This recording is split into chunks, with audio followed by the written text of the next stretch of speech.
Posiblemente en esta semana se los mande por WhatsApp o el lunes se las entregue en el team, en la clase team de lunes. Con respecto al proyecto, tienen toda la semana que viene y esta semana para elaborarlo. Y el último día de entrega es el día 28 a las 11 de la noche. Pongan atención. Último día de entrega es el día jueves. Porque tenemos que acelerar un poco porque ya hay que entregar notas de fin de trimestre. Bueno, creo que solo eso les iba a comunicar. Ahora vamos a entrar a lo que es la clase. Rápidamente vamos a ver. A ver si ya me perdí.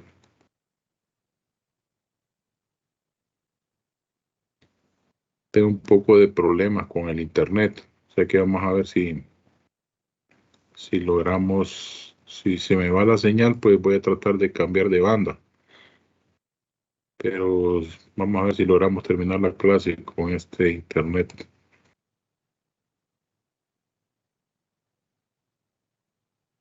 Bien. El documento, pues básicamente un documento de 7 páginas, de las cuales solo vamos a ver 5, que la primera es la portada. Entonces, no sé si ya lo están viendo ahí. Mira esta página que dice cálculo del circuito motor ascensor. Sí, ingeniero, ya se mira. Sí, sí se ve. Bueno, entonces, partiendo de acá, pueden ustedes corroborar de que la primera página, pues solo es el nombre. Ya entramos a partir de acá, donde vamos a explicar cómo dimensionar el circuito para alimentar un motor de un ascensor. O sea que esto básicamente es el circuito alimentador para un ascensor, que jala bastante potencia, bastante corriente. Vamos a emplear fórmulas y tablas, que las vamos a ver más adelante.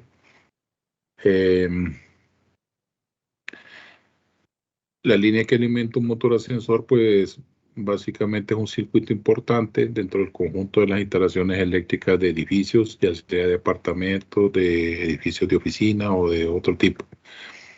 Por un lado, el circuito suministra alta potencia o elevada potencia, debido a que los ascensores usan motores de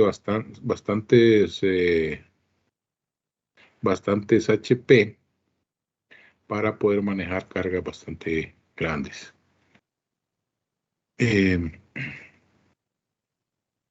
Y es importante, pues, la instalación de los ascensores hoy en día porque básicamente se ha vuelto indispensable el ascensor dentro de un edificio, sobre todo ahora que se toma muy en cuenta a las personas de la tercera edad y a los minusválidos. Entonces se toma muy en cuenta que aunque sean edificios pequeños de 2, 3, 4 pisos, siempre tengan ascensor. Claro que esta práctica en nuestro país todavía no se ha implementado.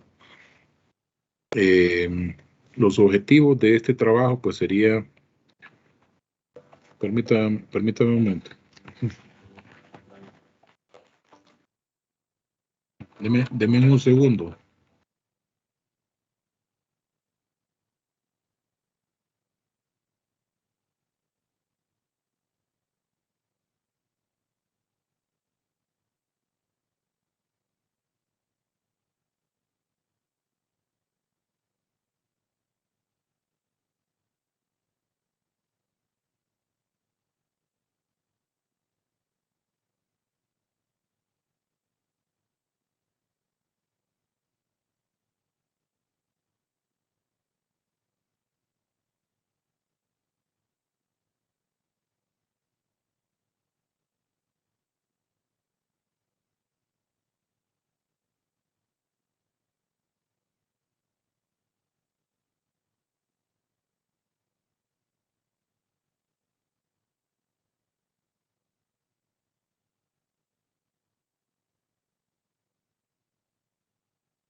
Bueno, jóvenes, disculpen por el atraso.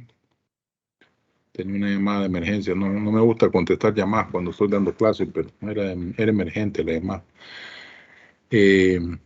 Entonces, le estaba diciendo que para dimensionar este tipo de circuitos, pues lo primero que necesitamos es saber cuál es la sección de los conductores que vamos a instalar. Y lo otro es cuál es el tipo de ducto por el que vamos a pasar esos conductores. De qué tamaño deberá ser ese ducto para pasar estos conductores.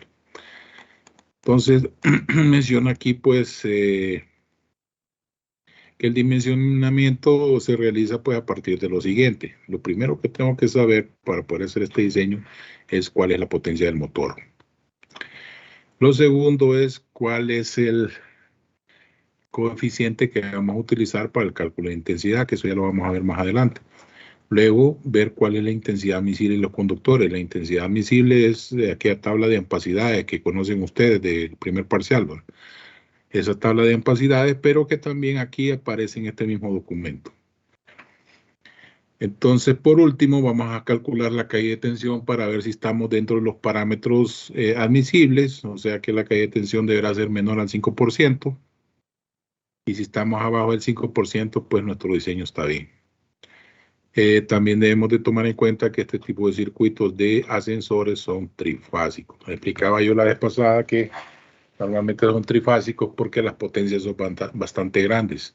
Son motores que van arriba de 4, 5, 6, 10, 15 HP. Y motores que van arriba de 2 HP para arriba ya son motores que trabajan con energía trifásica. A ver.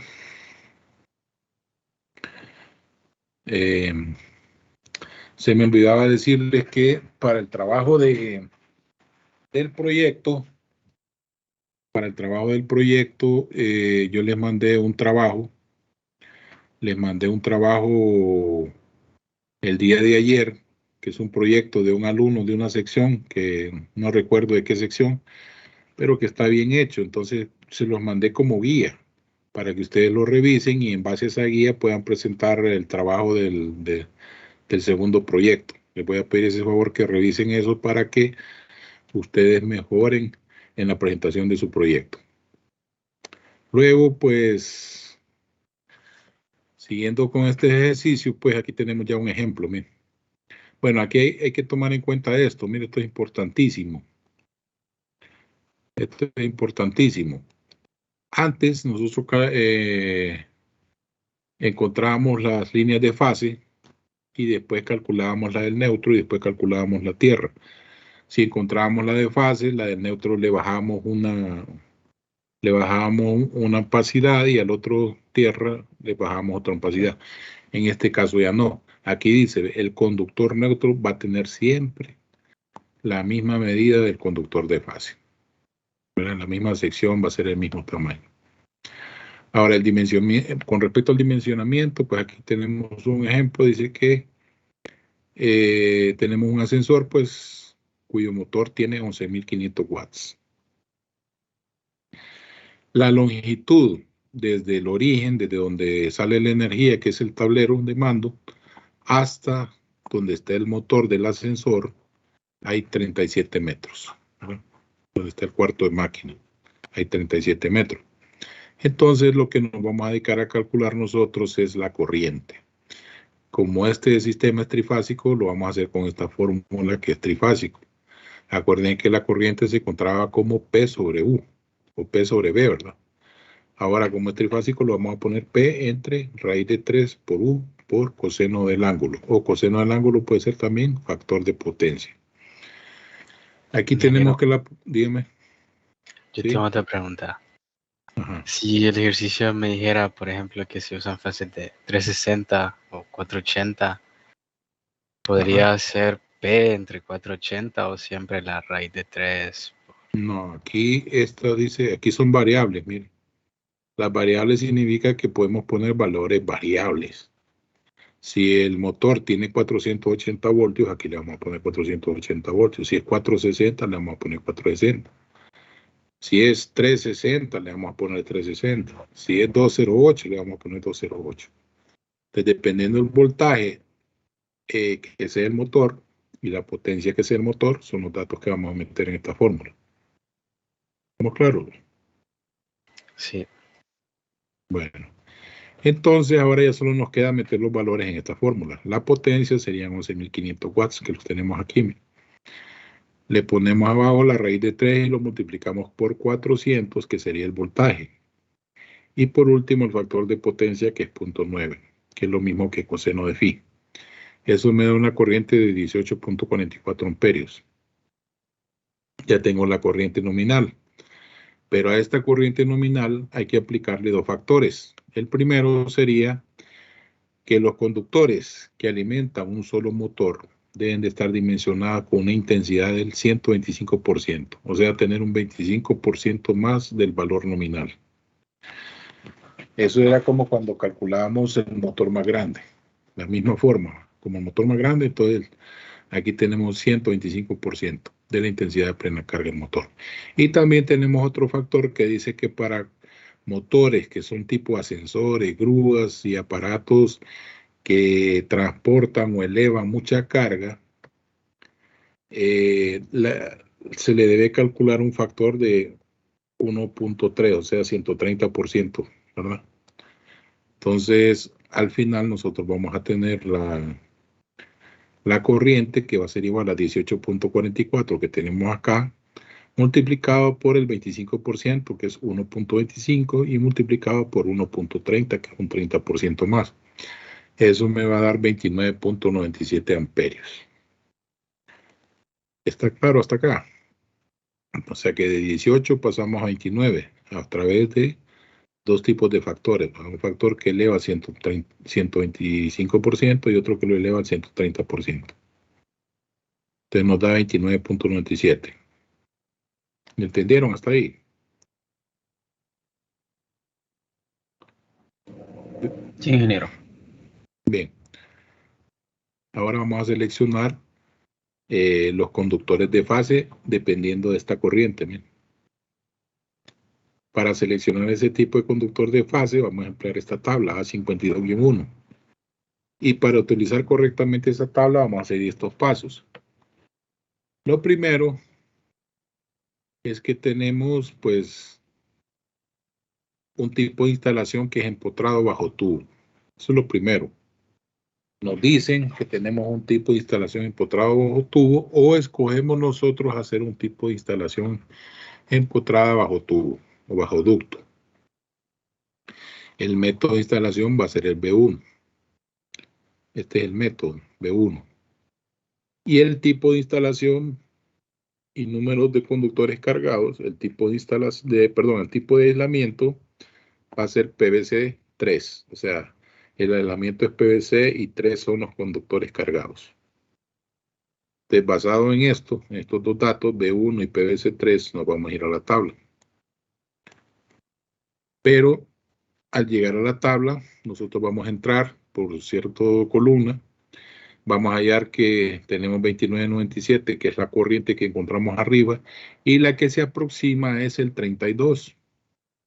Entonces, al ver el 32, vamos a ver que tiene una sección de 6 milímetros cuadrados.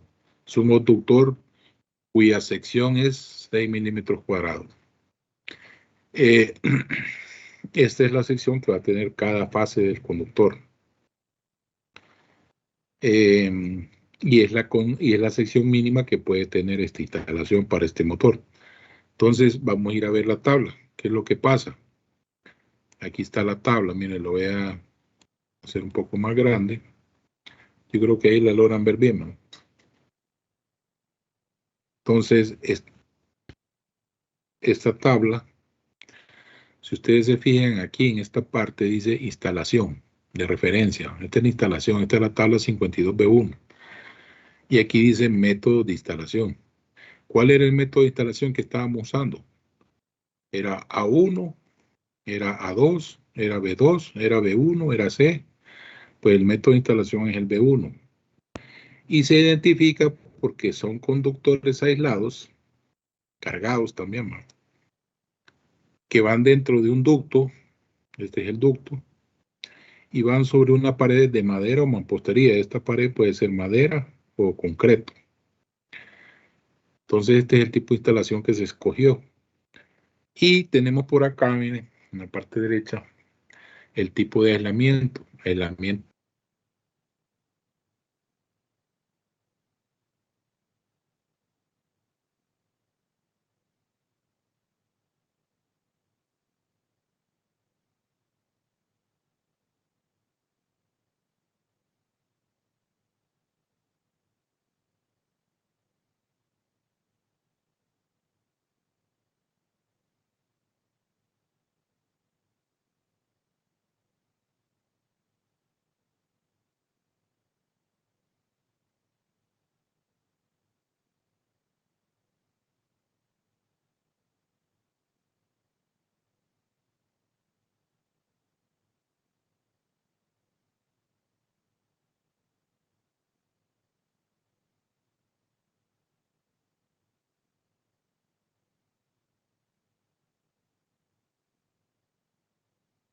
Bien, yo creo que ya volvimos, ma.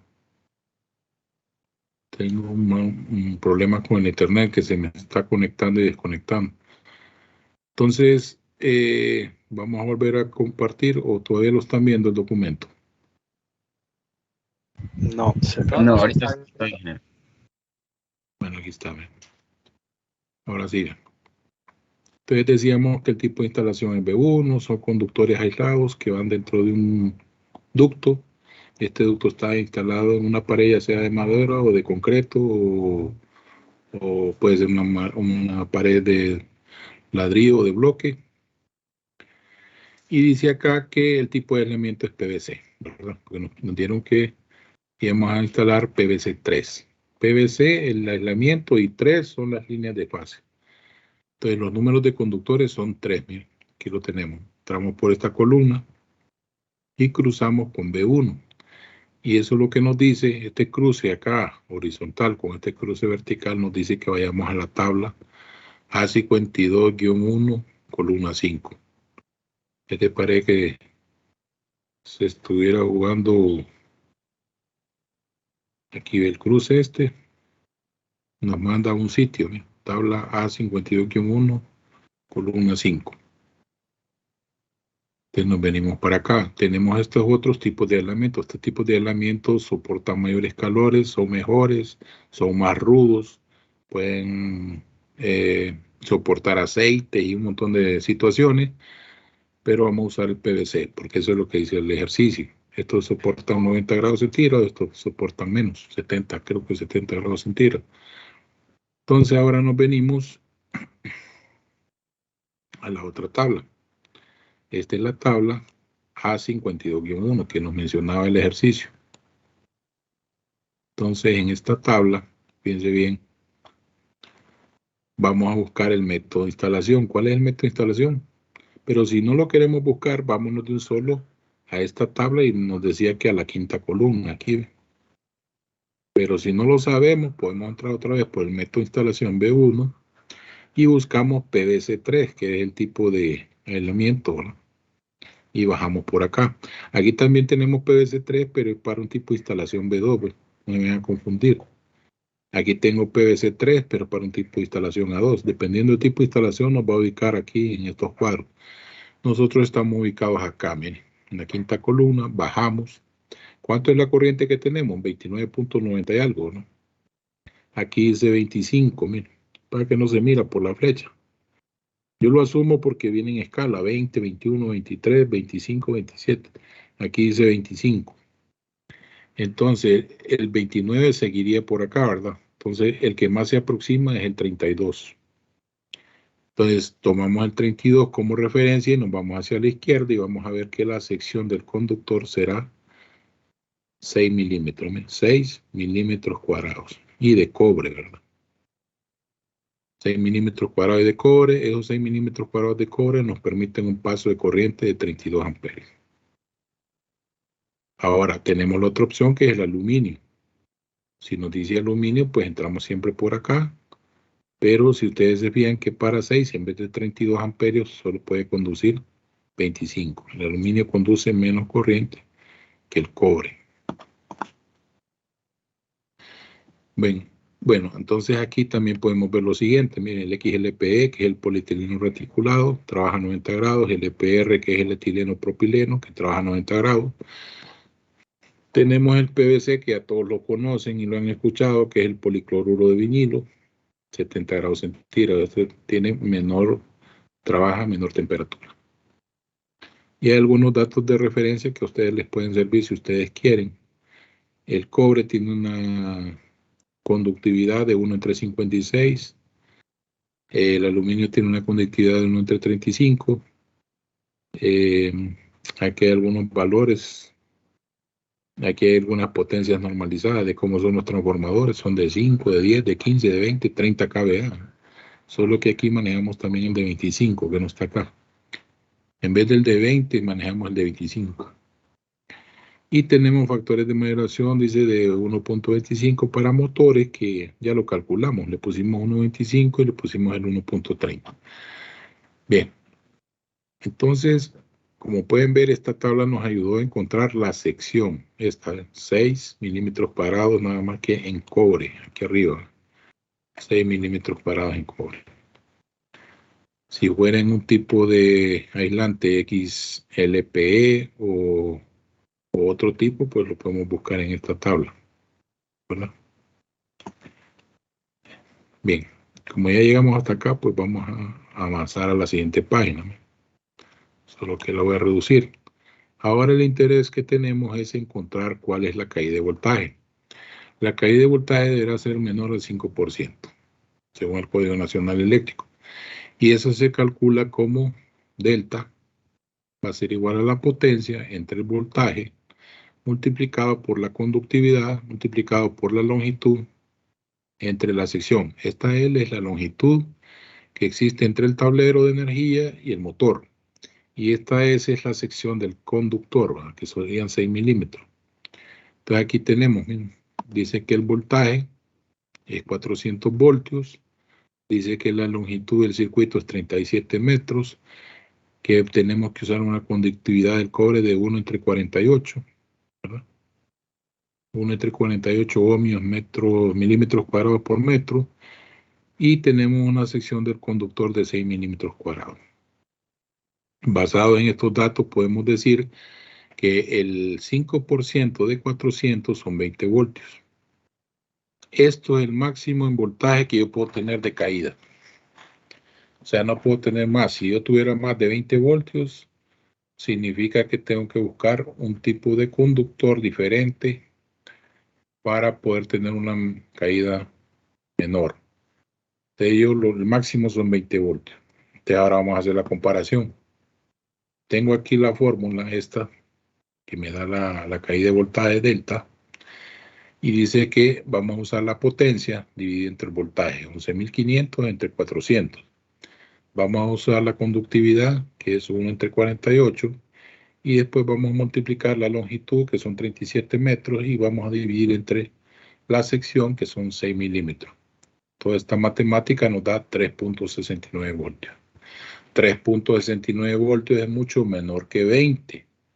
Por lo tanto, los 6 milímetros que encontramos sí cumplen con la caída de tensión, ¿verdad? Eso es lo que nos dice esto, que como la caída es pequeña, es mucho menor que 20, este calibre de conductor sí está cumpliendo con la caída de tensión.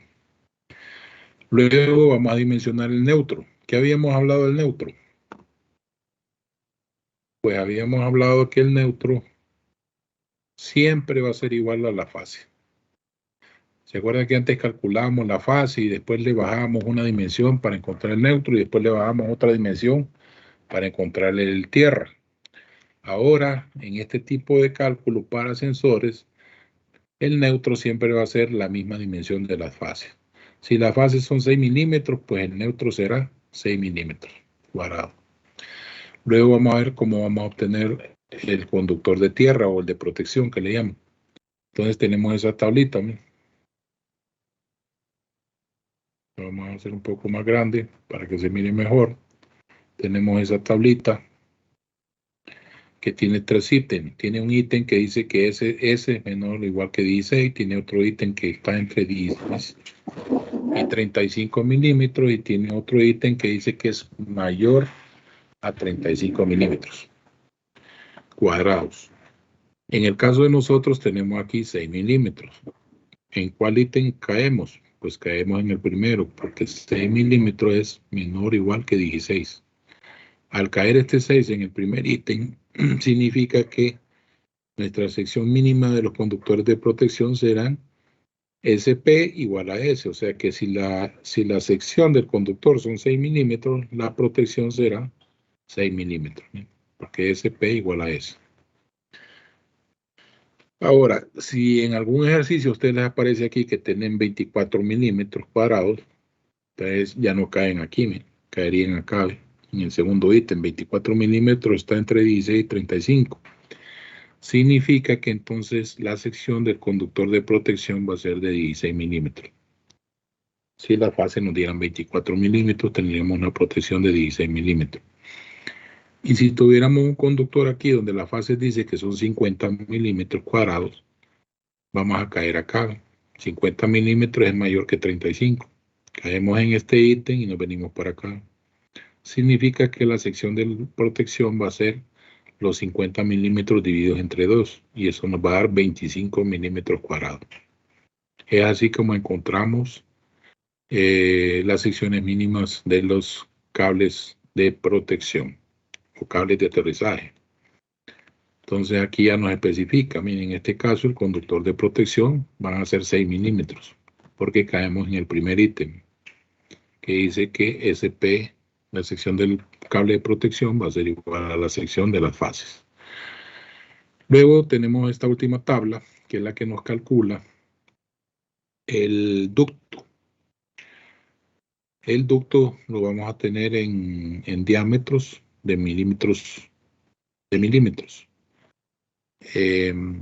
Sabemos nosotros que dentro de ese ducto van a ir 3 cables, van a ir dentro de ese ducto 3 conductores de fase, va a ir un conductor neutro y va a ir un conductor de tierra o de protección. O sea que dentro de ese ducto van a ir 5. ¿Sí? Número de conductores, vamos a escoger 5. O sea que vamos a bajar por esta columna. Y luego aquí sabemos que la sección de los conductores es de 6 milímetros. Entonces nos vamos por aquí, por donde dice 6, y llegamos a este 25. Quiere decir que el ducto va a ser de 25 milímetros, el diámetro. Esto es equivalente a tener un ducto de 1 pulgada. Y ahí termina nuestro ejercicio.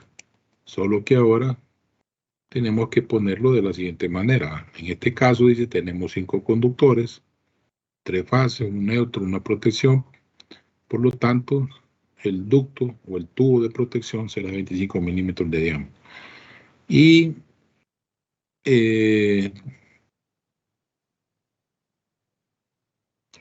finalmente vamos a poner que nos queda dimensionado de la siguiente manera.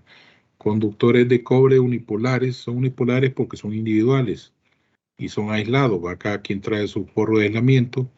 Van a ir empotrados bajo un tubo de diámetro. Permítanme. Van a ir empotrados bajo un tubo de diámetro exterior de 25 milímetros. Va a ir con metros cuadrados, va a llevar un neutro de 6 milímetros cuadrados y al final va a llevar un conductor de protección o conductor de tierra de 6 milímetros cuadrados. Entonces esta es la respuesta.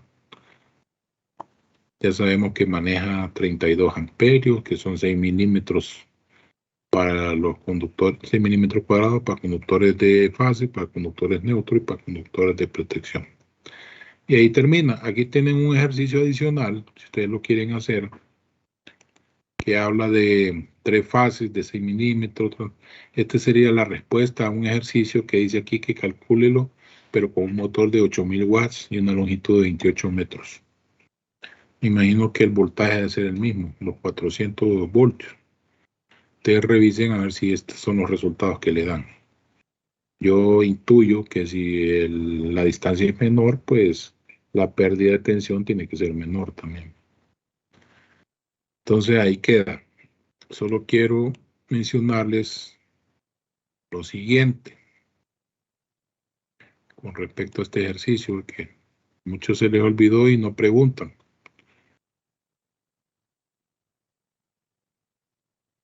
Ahí están viendo el ejercicio, ¿no? Este es el ejercicio de balance que había dejado yo.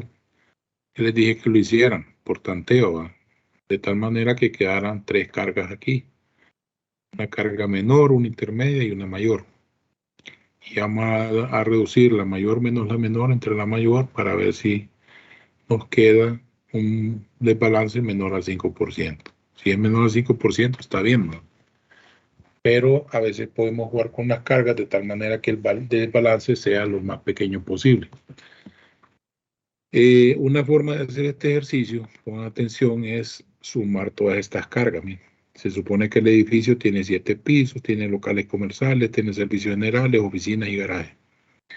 Vamos a sumar todas estas cargas y asumiendo de que todas estas cargas nos dan 75.000 watts, lo vamos a colocar aquí abajo, 75.000 watts. Pero esta carga total yo la voy a dividir entre 1, 2, 3 fases, entre 3. Y eso me da 25.000. Significa que 25.000 es el centro. Entonces voy a buscar sumar 4 o 3 o 2 o 5 de estas cargas de tal manera que se aproxime lo más que pueda a 25.000. Entonces las pongo por acá y eso me va a dar aproximadamente 25.000. Luego voy a agarrar otras cargas de manera que quede un poquito abajo de los 25.000. Voy a tratar de calibrar de tal manera estas cargas que me queden un poquito abajo de los 25.000. Por lo tanto, lo que sobre de toda esta tabla va a estar arriba de los 25.000. Ya con esos datos yo puedo hacer el cálculo del mayor menos el menor entre el mayor y eso me va a dar un porcentaje bastante bajo. Hay otros métodos para hacerlo que son por computadora. Ya son unos programas sencillos que se pueden hacer. Y el otro método es por tanteo, ir probando de tal manera que tengamos que la carga mayor menos la menor entre la mayor sea el porcentaje más pequeño que podamos. Con esto yo termino. No sé si tienen alguna pregunta o alguna duda. ¿Hay dudas?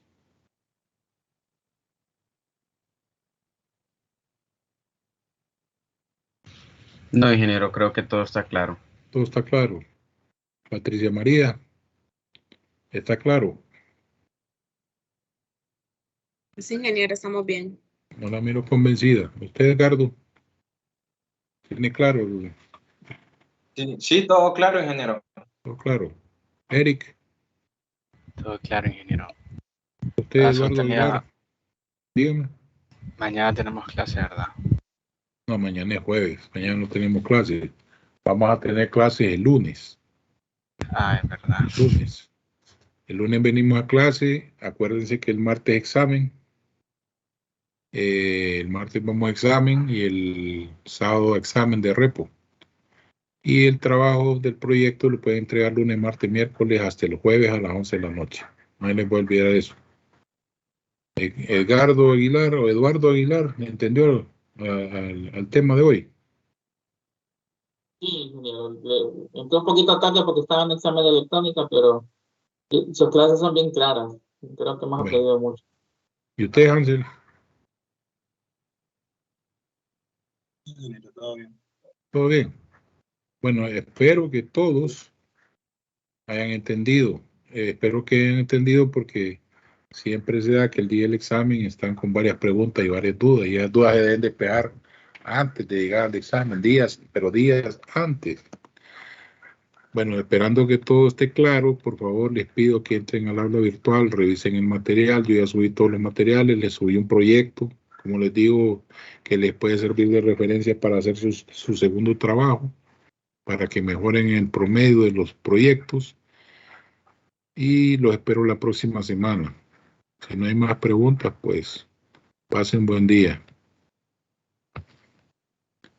Gracias, ingeniero. Feliz día para usted también. Igual. Gracias, ingeniero. Sí, que buenas tardes. Sí, ingeniero, Buen día.